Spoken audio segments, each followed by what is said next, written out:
కుటుంబంలో భర్త యజమాని, భర్త యజమాని. ప్రతి విషయంలో నీ భర్తకు నువ్వు చెప్పాలి ప్రతిదీ కూడా. అది ఏదైనా కానీ, అది ఎటువంటిదైనా కానీ. యజమాని అంటే అర్థం ఏంటంటే, యజమాని దగ్గర పని చేసే వాళ్ళు ఏం చేస్తారు? ఏ పని చేసినా యజమాని దగ్గర పర్మిషన్ తీసుకుంటారు. ఇదిగో నేను ఈ పని చేస్తున్నానండి, ఇదిగో నేను ఇది చేస్తున్నాను, ఇదిగో నేను ఇటు వైపు వెళ్తున్నాను అని.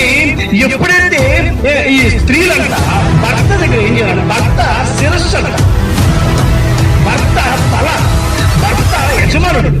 ఏం చేయాలంటే భార్య ఎప్పుడు కూడా ఏ సందర్భంలో కూడా భర్తకు తెలియకుండా ఏ పని చేయకూడదు. అది ఏమవుతుందంటే వారిద్దరి మధ్యలో వ్యత్యాసము ఏర్పడుతుంది.